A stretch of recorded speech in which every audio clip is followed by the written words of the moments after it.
There's a lot to break down, but obviously the players dealing with it. You heard the announcers. You can hear the fans. At first they go, oh, and then they start booing. Did you see the interview afterwards? I didn't. Okay, so what happened is Snitker, if I'm saying his last name right, Brian Snitker, he is the manager of the Braves. And they were the ones that got called out there. Their hitter got the automatic strike 3 right there, as he said, you know what, we might use what they might have accidentally did for Boston. The catcher was not set. The catcher's standing up. So the hitter's like, I got time. The catcher's not ready. He's just standing up hitting his computer buttons. So the hitter's thinking, well, I got time because they say be ready, but the catcher's not ready to catch. So it was like a deke of the hitter thinking, like, I'm going to get when the catcher squats, I'll be ready. Like, he can't throw until the catcher gets ready, right? And so the manager of the Braves is like, hey, man, that might be a ploy where you can deke a hitter into thinking you still have time because the catcher's not ready either. And there's no rule about the catcher squatting. So you saw it already in a high leverage situation. The discussion was going to be mayhem. You know what I noticed when we got here is there is already pro MLB or pro rule change propaganda. It is, there's a sheet in here. MLB's new rules in 2023. What fans said that they want. A quicker game played with better pace. More action, such as stolen base attempts, doubles, triples, and great defensive plays. And it just goes on and on and on and on. And then at the bottom of the sheet, it works. 8,000 plus games of minor league baseball has been doing this since 2019 with great results. Average game length has decreased by 25 minutes. Increase in action included higher batting average and fewer strikeouts and walks. So these feel like talking points for us. Small sample size. Spring training games so far, there's only been, for most teams, there's only been 2. For the Rangers, there's been 3. You are seeing right now a 23-minute takeoff of games so far in spring training. They're only comparing spring training games last year to spring training games this year. But that's a remarkable drop. Yes, and most games now are averaging about 2 hours and 38 minutes. I'm going off of what I saw this morning from Jeff Passan. It's a 23-minute decline in spring training games, and the only games that have been so far 3 hours or more, there's been a few, there's been over 14 runs scored in those games. So you're going to have, if it's going to be a 3-hour game or longer, it looks like it's going to be a high inning outcome. The other thing, too, is they can adjust these things. Because we don't want to see. I think all fans do not want to see, if the Rangers were up with the bases loaded on a 3-2 count, we don't want to see the game end or go into extra innings because of a time delay. Sure. So there can be an adjustment months into the major leagues where they might say, look, we've had too many instances where it's been ball 4 or strike 3 in the bottom of the 9th inning. They might take the clock out in the 9th inning. If you've gotten to the point where you're at 2.5 hours and you're in the 9th inning, maybe we take the clock out of play in the 9th inning. I'm not saying that's going to happen anytime soon, but they can make minor adjustments here if the fans say, hey, we love the pace of play. We don't love games being decided in the last inning off of a clock. And how much of that, fellas, do you think is just this is new to everybody and they have some acclimation time is necessary? Because that's the way that I viewed it. I completely agree with you, Reggie. Like, it's like, hey, something new just happened and it decided a game in spring training, but it decided something. And so now we have to, hold on, is that good or bad? And not knowing what the outcome was going to be originally before you put these rules in place, you're kind of like, okay, hold on, now we actually got to see it happen, and you go, okay, did I like that or not? Right. And so I do think that there will. Or a fake steal, like the dude stepped off twice and you fake steal home. He was never trying to pick off the guy at third, and he's already stepped off to pick it first and third, and then like step off, and then the guy sprints back. You're like, yeah, we won the game, and it's because it's a balk because the guy stepped off and didn't get anybody out. Like these things are going to happen, not regularly, but then we have to look at it and go, do we want this late in a game? Because I do love this. I'm going to be honest, and I know most of my former players, MLB alumni, aren't going to like me saying this. I love the pitch clock. I love getting in the box and being ready to hit.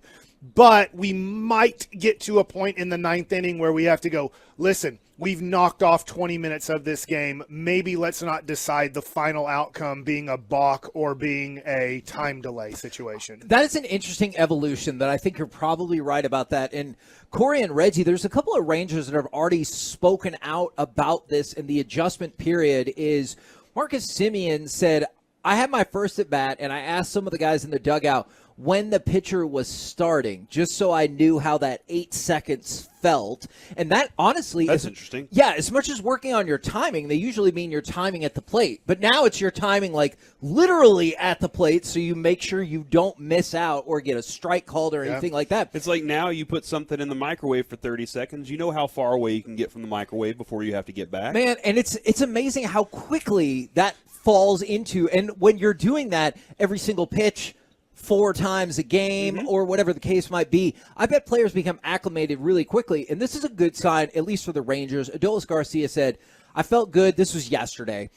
I didn't like feel rushed. It's different, but I've got time. So that's a good thing. If you're starting and you're already thinking, all right, I think I can get this time down. I think I can get into the groove. That's a great sign for baseball. Can I ask you guys this question? Because I do think you guys are baseball fans, but get frustrated with the time of game. I do too, and I'm at the game. But let me ask you, how many more Ranger games will you be into if the ninth inning is starting at 9:35? I honestly, instead of 10, 15. I do really think that helps I'm probably a lot. sticking around for sure. Because it might be different for, like, maybe Stars and Mavericks fans feel different just because you have half the inventory. And then obviously you feel different for Cowboys games. But how many days on, like, let's just say it's Wednesday during the regular season, do you have your bedtime that you almost feel like, I got to get to bed tonight at 10 o'clock, no matter what happens. And you're not to the ninth inning yet. Exactly. And especially during school year. Yeah, and if you're in the middle of, let's just say May, you're like, okay, so we're at game, what are we, 35? This is not the end of the world, and I'm just going to have to go to sleep. I think my son is just in love with baseball right now. He's like, which is so great. Excited about it, and he's like, I can't wait. I want to go to as many Nathan Eovaldi. It's weird, who he picks, but Eovaldi. I want to go to as many Eovaldi games. I really liked him with Boston. I'm so happy he's with the Texas Rangers. He's like, Dad, when you're doing Nathan Eovaldi games at the ballpark, can I go to all of them? And I'm like, as long as. And I might feel like this at times. Now he's getting older with bedtime and everything, but sometimes I feel like, man, I'm not getting home till 11:45 after I'm done with the post-game show. That's getting close to midnight. That kind of ruins his day the next day with sleep. But if I'm getting home now at 11 p.m., I know that's different for me because I'm having to stay and do a 45-minute post-game show. But I feel more comfortable taking them to the games if I'm leaving the ballpark at 10:30 instead of leaving the ballpark at 11:15. And maybe for some fans, because, Corey, you've talked about this in the past, especially with school year, is what about the scenario of, I have to leave or we're going to go to the game, but we leave at 9:15. Yep. All right, well, now instead of 9:15 being the fifth inning, sixth inning. Maybe by this point you're in the bottom of the 8th. And it's 3-2, and you're like, stick it out. Yeah, exactly. And so I kind of wonder about some of the attendance spots, and I know that drives people crazy. They're like, you shouldn't leave the game early. Like, I'm not here to litigate that at the moment. I just think it could make a difference for some people, especially for your Monday, Tuesday, Wednesday, Thursday games. Can I also alter that question? Because you're talking about the end of the game, but how many times do you put a game on TV and it's just kind of background noise or like something that's happening? Sure. I wonder if that pace of play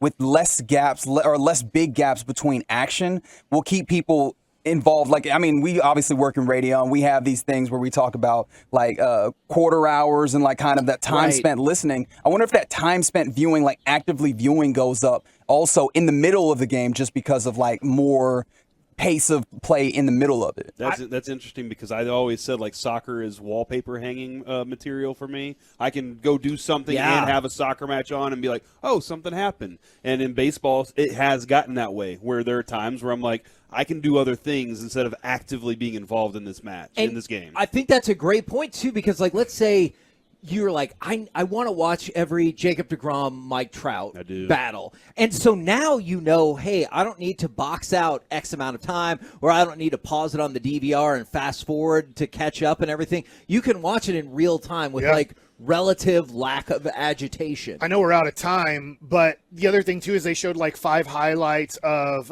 Matt Olson and some other guys hitting ground balls to the right side for base hits. And that is also more of a watching experience, too. They had the second baseman diving for balls to the left side, or to his left side, to his glove side, because he's not playing in the outfield. He's having to try to make a great diving play. And, like, look, now you're seeing second baseman once again dive for ground balls, which was almost impossible to see in the last 5 years of baseball. And we also start paying more attention when there's guys on base. If it is background noise, you hear first and second with one out. You're like, well, let me watch this. Something could happen here. Runs could be scored here. And so that's what they're hoping to, is more base runners are on to kind of get your eyes away from the computer and maybe onto the TV screen. I think Marcus Simeon said this for a very specific reason, talking about the shift. He said, it feels like baseball. There you go. And I do not think that was just oh, yeah, we're playing the game. It felt like, Well, every great sport, Kevin, has had to answer to a clock, and now baseball also has to answer to a clock, like all the other great sports. Okay. I hadn't really thought about that, but hold on. So now baseball is going to be great because there's a clock involved? We made baseball great. Dope. Recently. Be careful.